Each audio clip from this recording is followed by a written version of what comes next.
Hola, ¿qué tal? ¿Cómo están? Una emisión más de esta crónica semanal sobre el acontecer político. Julián Colonia. Hola Fabio Fuentes, periodista, muchísimo gusto. Qué gusto volver a verte para platicar sobre los pormenores que se están desarrollando en Yucatán, campañas políticas, muchos temas sociales. Y bueno, hay tantas cosas que le importan a los ciudadanos que no precisamente se limitan a la política, la economía, la salud, la movilidad, el tránsito que cada vez se desquicia más en diferentes puntos de Mérida, Fabio. La gentrificación por esta ola de migrantes que se ha tenido a Yucatán. Y estaba haciendo una nota recientemente sobre este asunto que va a salir publicada próximamente. Pues ya lo que es la especulación de la tierra y la gentrificación, Julián, y es un tema que ya preocupa en demasía y me parece que es un tema de campaña que deberían de abordar los candidatos a gobernadores y por supuesto alcaldes. Sí, muchísimos temas, por ejemplo, el acceso a la vivienda. La vivienda es un derecho humano, sin embargo, no un privilegio. Pero sin embargo, hoy la mayoría de los yucatecos, sobre todo aquellos que ganan más o menos un promedio de 2.5 veces el salario mínimo mensual, no tienen hoy acceso a un crédito que les permita tener una vivienda adecuada, es el término correcto, una vivienda adecuada. Entonces son muchos los temas que ocupan a los yucatecos y hoy estamos en campaña. Las campañas federales por la presidencia de la República, el Senado y las diputaciones federales. Y en ese contexto, Fabio, Yucatán recibió, cuando ya obviamente este programa esté al aire, ya habrá transcurrido la visita de Claudia Sheinbaum a Yucatán ya como candidata a la presidencia de la República. Candidata de la alianza que conforma con el Partido del Trabajo y con el Partido Verde y por supuesto Morena como cabeza de esta coalición de Haremos Historia. Me parece que es, como dicen, el segundo piso de la Cuarta Transformación, continuar con los programas o con la visión que inició el presidente López Obrador. Claudia Sheinbaum viene a Yucatán a una semana y unos días después de que hiciera lo propio Xóchitl Gálvez, quien estuvo en el puerto de Progreso, de la cual dimos cuenta en la emisión anterior, mi querido Julián. Pues ahora está el tema de la visita de la señora Sheinbaum, que viene de Quintana Roo, precisamente, vino de Quintana Roo. Exactamente, y bueno, precisamente concluyendo una gira en Cancún, yo miraba unas fotos que comparten sus seguidores en algunos grupos, se ve un acto, vaya, con una presencia bastante llamativa, un evento masivo. Entonces, precisamente por esa logística, el primer punto de la gira de Claudia Sheinbaum en Yucatán fue Tizimín, posteriormente el puerto de Progreso, donde también estuvo Xóchitl Gálvez, y el municipio de Humán, que es un distrito que precisamente el distrito local de la zona actualmente lo tiene Morena, y según versiones de propios panistas que trabajan en municipios gobernados por el PAN, por ejemplo como Humán, ese distrito ya lo ven perdido. Entonces allá en Humán se previó una gran concentración de seguidores de Morena. Tiene lógica.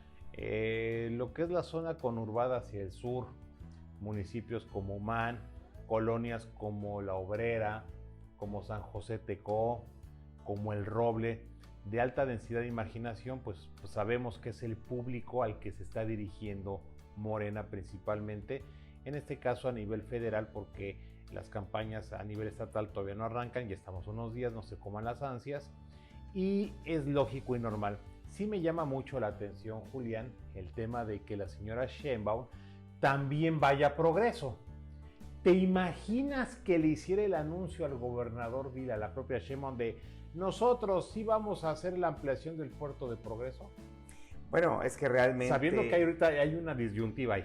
Sí, por supuesto, lo que comentábamos en el programa anterior, definitivamente que Progreso es un municipio estratégico. Si te das cuenta, Fabio, los 3 municipios considerados en la agenda de Claudia Sheinbaum son precisamente electoralmente prioritarios estratégicos, porque son de los municipios más grandes del estado: Tizimín, Progreso, Humana y otros más. Las diputaciones federales que te emanan de ahí. Exactamente. Porque el tema de Claudia Sheinbaum en este momento no es si va a ganar la presidencia de la República. Sabemos que está adelantadísima la señora Sheinbaum con una ventaja de 2 dígitos. Se hablan de 30 puntos en promedio según las últimas encuestas. Y me parece que el tema de la señora Sheinbaum no es por si voy a ganar o no. Es evitar que le descuenten puntos Xóchitl Gálvez, no tanto para que Xóchitl en un momento dado la tenga en el retrovisor. Lo veo, en este momento lo veo complicado. En este momento, no sabemos qué vaya a pasar en los próximos 70 y tantos días. Lo veo todavía remoto. Pero la Cuarta Transformación quiere algo más. Quiere carro completo.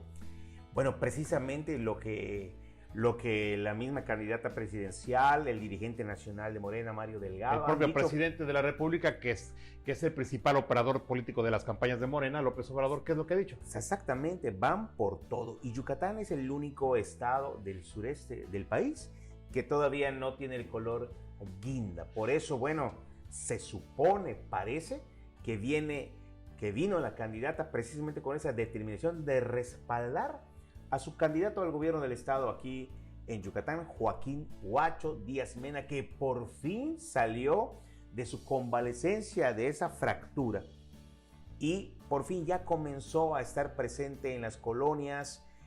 Va a estar precisamente en unos municipios. Sus hijos, Joaquín y Julián, están haciendo campañas alternativas en otras zonas del estado. Por supuesto, se vale.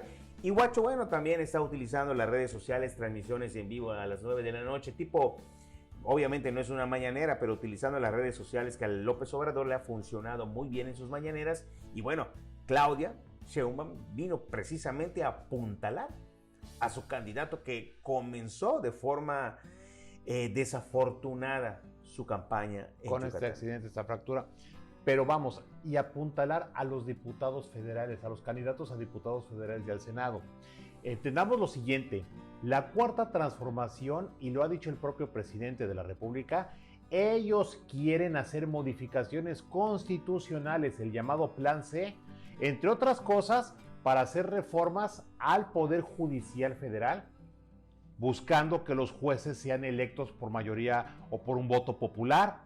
También están buscando, y lo acaba de decir Claudia Sheinbaum en sus recientes apariciones públicas en otros estados, buscando reformar instituciones como el INE, incluso también proponiendo que los consejeros electorales también pudieran surgir de la voluntad o de la decisión que popular, fueran electos de la popularidad, y desaparecer organismos autónomos que en la visión de la Cuarta Transformación, léase el presidente López Obrador, no tienen razón de existir, aunque para muchos de nosotros sí, como por ejemplo el INAI, el Instituto Nacional de Acceso a la Información y Transparencia Pública. Imagínense, ¿no? Es un gobierno que, ¿por qué quiere desaparecer la transparencia? Bueno, sabemos que a este gobierno no le gusta mucho el tema de la rendición de cuentas, y este es el tema que están buscando hacer las reformas constitucionales, pero para eso se necesitan 3/4 partes de la Cámara de Diputados, que son 500 diputados. En estas 3/4 partes, o sea, hace la mayoría calificada, y asimismo también en la Cámara Revisora o de origen, según sea por donde entren las iniciativas, que es en este caso el Senado de la República. Para lograr esas 3/4 partes, yo no tengo la menor duda, Julián, de que Morena va a tener quizás una mayoría simple otra vez en la Cámara de Diputados. Como la tiene actualmente. Apenas. Sin embargo, para la mayoría calificada, que ahí es donde realmente depende mucho de la vida democrática e institucional de este país, se va a definir en las diputaciones federales. Y actualmente 1, 2, 3 estados que aportan diputados federales, aquí son 5 diputados federales, 6 diputados federales. Por la redistribución. Por la redistribución 6. Hay estados que te aportan 5, no importa, ya no es como antes, ¿no? De que con los diputados que tengo concentrados en Ciudad de México, que te aporta 24 diputados federales, el Estado de México que te aporta casi 40, es distinto. Ahora sí tienes que ir a pelear todos los distritos federales y no va a ser la excepción aquí en Yucatán. Efectivamente, Fabio, un comentario, una opinión muy atinada, muy acertada. ¿Por qué? Porque ese tipo de información, por lo general, el ciudadano, por decirlo, el que está en la lucha del día a día para la subsistencia, no piensan en eso. Vaya, prácticamente es un maniqueo de la información, porque bueno, él es muy dado precisamente a como que a generar o querer impactar en las emociones, los sentimientos populares, pero sabemos que nosotros nos regimos, México, bajo un régimen, un estado de derecho, ¿no? Que tanto ha costado, tantas luchas, tanta sangre, tantas muertes, tantos años. Entonces eso no se puede borrar de un plumazo solamente por esa consigna de vamos a acabar con los corruptos, que sí es verdad que hubo su estela y huella de corrupción, pero bueno, tampoco se trata de irse a los otros extremos y barrer con las instituciones. Así es. Bien, hay un tema que me llama mucho la atención, Julián. ¿Cuál será? Ahora que viene, que está presente la señora Sheinbaum, que está por el sureste, en el tema de la seguridad. El tema de la seguridad es el que va a regir la tónica de las campañas. Si bien te van a proponer temas de la agenda laboral, de la agenda social, de la agenda política, como el que acabamos de tomar, el tema de la seguridad en este país que está en los récords históricos de violencia, de homicidios violentos, por mucho que la señora Sheinbaum o que la Cuarta Transformación pretenda matizarlo e incluso ponerle un velo para que este asunto no se vea con las dimensiones reales que tiene la violencia en todo el país, nuevamente se va a volver un tema concurrente y recurrente y no le va a quedar de otra a la señora Sheinbaum más que empezar a pronunciarse al respecto, aunque le digan no hables del tema o no permitas que te aborden a ese tema. Lo sentimos mucho, pero no se puede tapar el sol con un dedo. Este país se encuentra sumido en una violencia brutal y el último rincón del país donde todavía se tienen estándares de paz se llama... Por supuesto, Yucatán siempre ha gozado de un privilegiado índice de seguridad, de paz, de estabilidad, pero bueno, definitivamente que hay que cuidar, hay que defender esa paz que tenemos nosotros. Pero bueno, muchas veces se quiere utilizar la campaña del miedo, del terror, y bueno, cada equipo que está contendiendo presenta sus diferentes estrategias. Sin embargo, yo creo que coincidimos contigo y con la mayoría de muchos mexicanos, que vaya, imagínate, en otros estados prácticamente huyen de sus estados para poder, renuncian a buenos trabajos, a toda una vida, a sus familiares, huyendo de la violencia. Yucatán, y dejan todo. ¿Por qué? Porque pues la inseguridad es brutal. Ese es el tema que me parece que es principalmente en Yucatán. A ver, ¿cómo le vas a venir a decir a los yucatecos yo voy a mejorar la seguridad? Sí, sabemos que la señora Sheinbaum trae el discurso de que yo reduje en 56% los delitos de alto impacto en la Ciudad de México.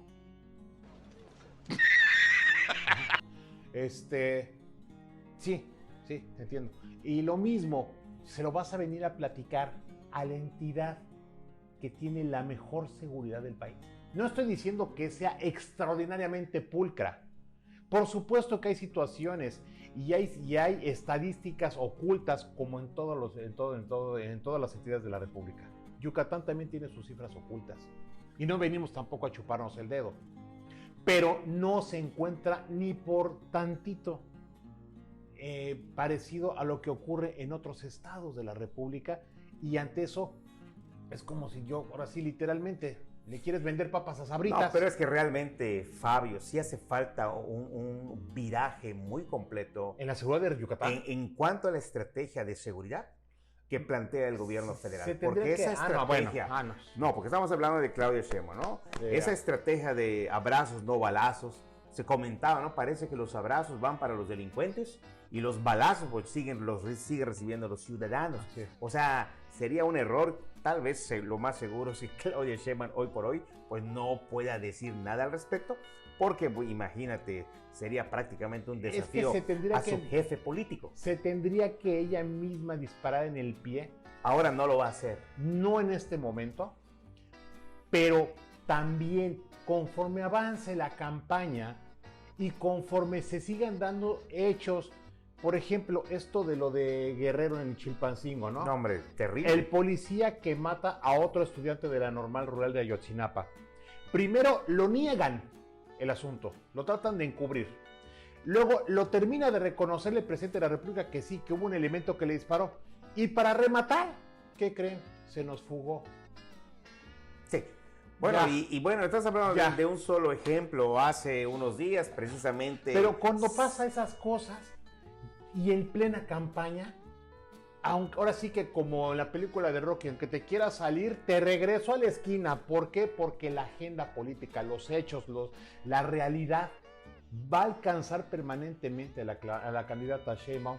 Por más que ella quiera empezar a hablar de otros temas, el tema de la violencia permanentemente la va a regresar a la esquina. Es que eso es un tsunami. La inseguridad, el terror es un tsunami que va no solamente a la candidata, nos alcanza a todo el país. Sí. Por eso, acá en Yucatán, es un baluarte de paz y de seguridad. Por eso todo el mundo... ¿Qué le vas a decir a los yucatecos y a los foráneos que viven aquí? Pues todo el mundo, la oferta mayor es, vamos a procurar que se quede Saidem. Y Saidem supuestamente ya les dijo que sí a todos los candidatos, hasta Tina Tuyub del PRD.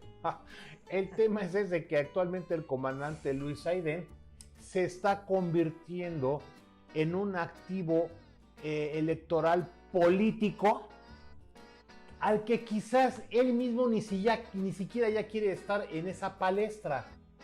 Es más sabido que el comandante en todo momento dado mandó señales de que dijo, ya es la última, Bueno, son estrategias, pero bueno, el comandante Saidem, tiene varios sexenios como jefe, comandante de la Secretaría de Seguridad Pública, y bueno, es una persona reconocida en su labor. Bueno, los resultados de las estadísticas hablan, pero imagínate, su hija, Jessica Saidem, hoy es candidata de la 4T.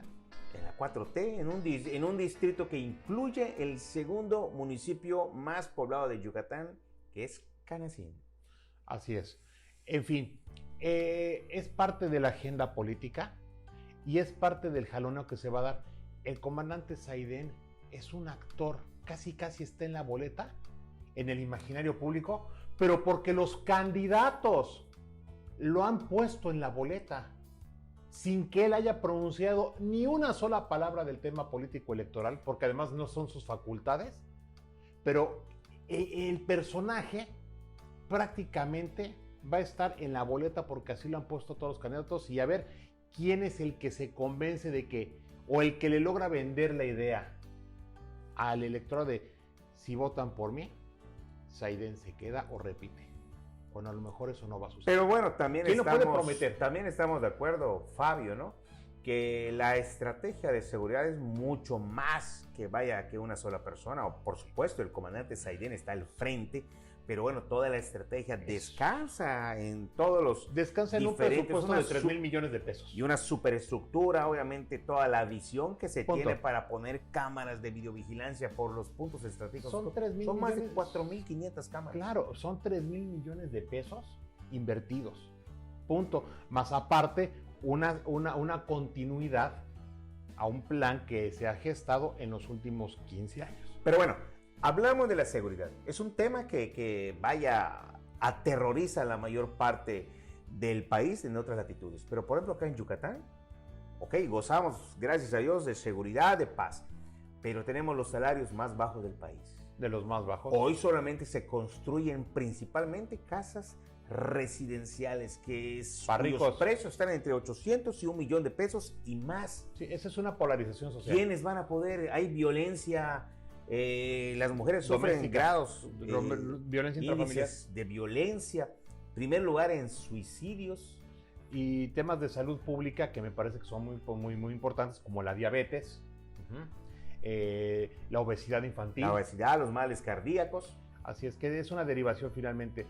Es un tema, ¿no? Y esta explosión inmobiliaria que finalmente también ya empieza a generar problemas, no solamente de vialidad, me parece que es un problema que tiene que ver con la infraestructura urbana, porque no hay drenajes para estos, no va a haber suficiente abasto del agua, y también lo que va a ser la infraestructura eléctrica, más aparte las vialidades. Ya se ha visto y se está criticando mucho de por qué dieron tantas licencias de construcción. Sabemos que 4,000 hectáreas de tierra en Yucatán están en manos de los desarrolladores inmobiliarios. Bueno, Fabio, fíjate, ¿qué te parece si para el próximo programa hablamos precisamente de esos temas que hoy le duelen a los ciudadanos? La movilidad, las altas rentas, la especulación de tierras, los lotes de inversión, esa gentrificación, etcétera, etcétera. Pero ¿qué te parece si lo dejamos por un programa lo vamos a ampliar posterior? Y hoy, bueno, pues cerramos este espacio. ¿Qué te parece con esta reflexión? Pues ya los candidatos están comenzando a agarrar su ritmo. Ya Huacho hizo una serie de propuestas en materia de salud. Hay algunas propuestas en materia de salud que están generando ruido entre los trabajadores. Por ejemplo, él plantea un convenio, federalizar el servicio de salud. ¿Qué significa? Que los servicios de salud de Yucatán pasarían bajo control federal. Y eso, vaya, es una propuesta que a ver cómo se digiere. Es un arma de doble filo porque los trabajadores. No, porque se supone que a estas alturas de la vida ya estaríamos con un sistema de salud federal similar al de Dinamarca, ¿no? Bueno, y la verdad. Entonces, ten cuidado, o sea, señor Huacho, tenga cuidado también con ese tipo de propuestas. Porque se las van a contrastar. Efectivamente. Sí, para tener un sistema de salud como el de Dinamarca, no lo tenemos en el IMSS ni en el ISSSTE. Huacho, por ejemplo, igual ofreció basificar a todos los trabajadores de contrato. Imagínate cuántos trabajadores de contrato. Está padre, pero el problema es, ¿y de dónde? Exactamente. Entonces, hay muchos temas por analizar.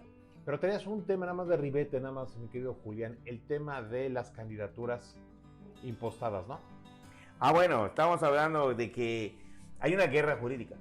Por supuesto, más allá de la guerra electoral, de propuestas, de campaña, de presencia mediática, por supuesto, los equipos jurídicos de los principales partidos contendientes están con todo. Y por el momento hay más de 20 candidaturas impugnadas, precisamente en el ámbito federal. Por ejemplo, personas que se presentan como indígenas y tienen los apellidos libaneses. Estamos hablando de Julián Zacarías Curi, Esteban Abraham Macari, imagínate, ¿no? O sea, y allá precisamente Fabio estuvo hace unos días en unas jornadas electorales impartidas por magistrados del Tribunal Electoral del Poder Judicial de la Federación, y en ese foro se decía precisamente los tramposos que son los partidos políticos para burlar las leyes y en algún resquicio precisamente presentar candidaturas de ese tipo. ¿Por qué? Bueno, si un empresario, si un acaudalado compra tierras en un ejido, automáticamente se vuelve ejidatario. Claro. Y por ser ejidatario se presenta campesino, como campesino indígena, ¿no? Y bueno, ese por un lado. Por otra parte, respecto a la paridad que involucra a la comunidad, en este caso LGBT. Exactamente. LGBTTI más. Ahí impugnaron a la candidata al Senado por la segunda fórmula de la candidatura común PAN-PRI, a Katia Bolio, porque se presenta como parte miembro de la comunidad lésbico-gay. Y la gente dice, oye, es que no es verdad, no es de allá. Pero bueno, se supone que si alguien dice que sí, ¿quién te puede rebatir? Entonces, aprovechando esas lagunas, ellas se registran de esa forma y bueno, pues surgen los grupos precisamente para impugnarlos.